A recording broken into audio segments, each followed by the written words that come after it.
Good day, everyone, especially to our instructor, Ma'am Genevieve Naive.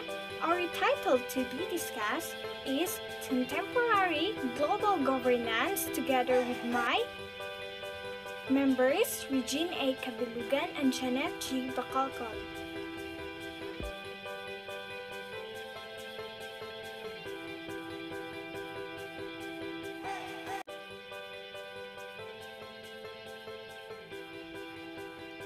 The learning outcomes A. Discuss the rules and functions of United Nations. B. Discuss the challenges of global governance in the 21st century.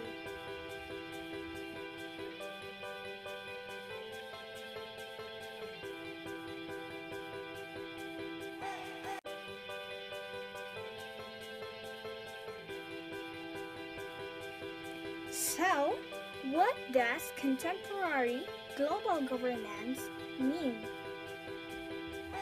So, global governance or world governance is a movement towards political cooperation among transnational actors aimed at negotiating responses to problems that affect more than one state or region. And also, global governance brings together diverse actors to coordinate collective action of the level of the planet. The goal of global governance, roughly defined, is to provide global public goods, particularly peace and security, justice and mediation, systems for conflict, functioning markets, and unified standard for trade and industry. One crucial global public good is catastrophe risk management, putting appropriate mechanisms in place to maximally reduce the likelihood and impact of any event that caused the death of 1 billion people across the planet or damage of equivalent magnitude.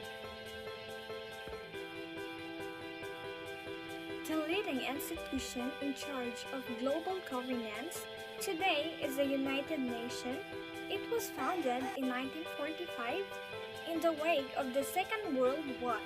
As a way to prevent future conflicts on that scale, the United Nations does not directly bring together the people of the world, but sovereign nation-states and currently counts 193 members who make recommendations through the UN General Assembly.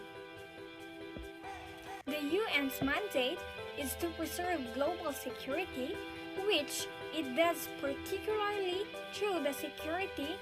In addition, the UN can settle international legal issues through the International Court, Justice, and implement its key decisions through the Secretariat led by the Secretary General.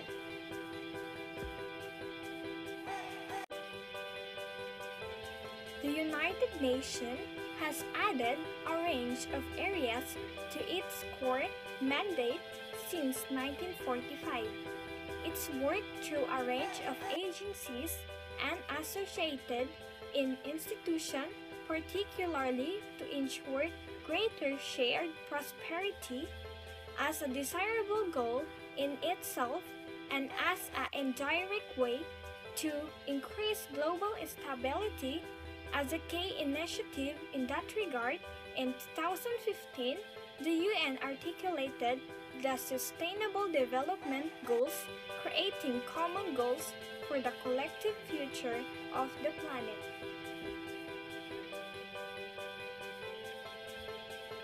The rules of the United Nations is to maintain international peace and security, to use international cooperation to address global socio-economic, cultural, and humanitarian issues, and to uphold respect for human rights and non-discriminatory fundamental human freedom.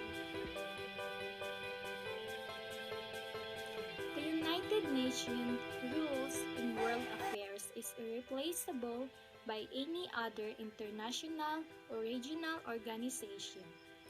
The United Nations has made enormous positive contributions in maintaining international peace and security, and promoting cooperation among states and international development.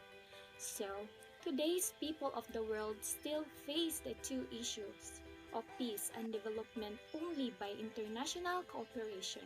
Can mankind meet the challenges of the global and regional issues? So, the United Nations can play a pivotal and positive role in this regard, strengthening the role of the United Nations in the new century and promoting the establishment of a just and reasonable international political and economic order goes along with the trend of history and is in the interest of all nations.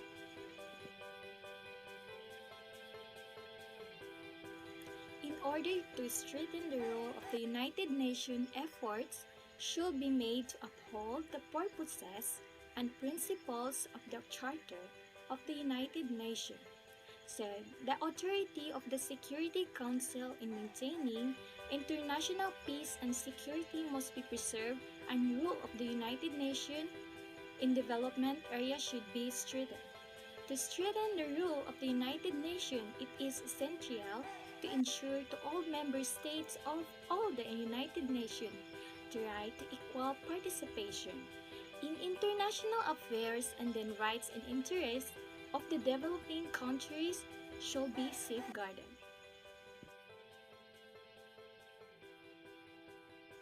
The functions of the United Nations is to preserve international peace and security.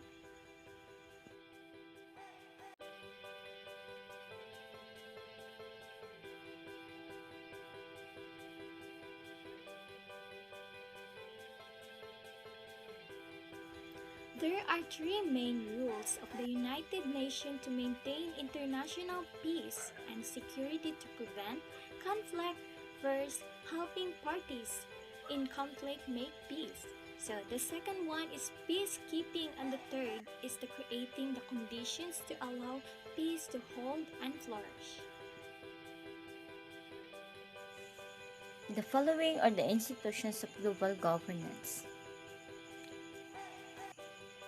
First is the United Nations. So what is the United Nations?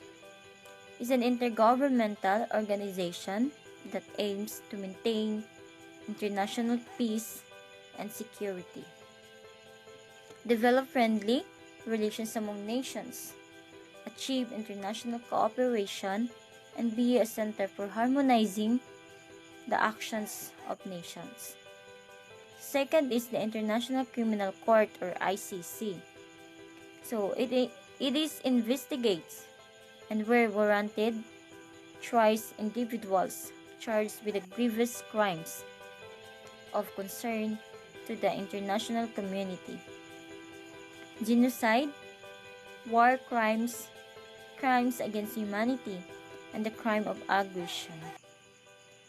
The court is participating in a global fight to end impunity, and through international criminal justice, the court aims to hold those responsible accountable for their crimes and to help prevent these crimes from happening again.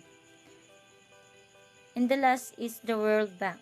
The World Bank is an international financial institution that provides loans and grants to the governments of low and middle-income countries for the purpose of pursuing capital projects. The challenges of the global governance in 21st century are threats such as ethnic conflicts, infectious disease, and terrorism, as well as new generation of global challenges, including climate change, energy security, food and water scarcity, international migration flows, and new technologies are increasingly taking center stage.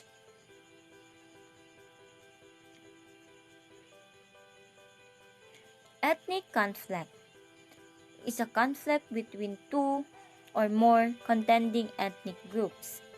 While the source of the conflict may be political, social, economic, or religious. The individuals in conflict must expressly fight for their ethnic group's position within society.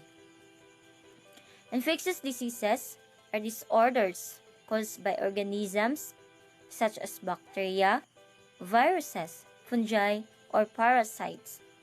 Many organisms live in and on our bodies.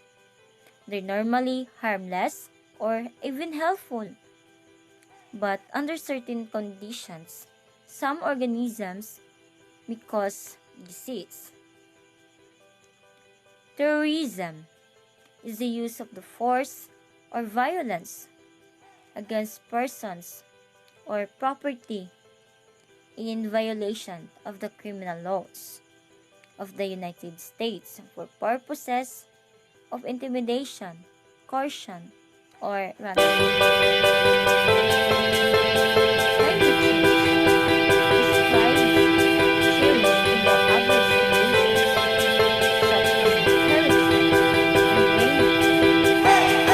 In a region over a long period of time, global climate change refers to the average long-term changes over the entire Earth. Energy security is the association between national security and the availability of natural sources for energy consumption. Access to cheap energy has become essential to the functioning of modern economies. However, the uneven distribution of energy supplies among countries has led to significant vulnerabilities. Water scarcity has a huge impact on food production. Without water, people do not have a means of watering their crops and therefore to provide food for the fast-growing population. Irrigation is a method of transporting water to crops in order to maximize the amount of crops produced.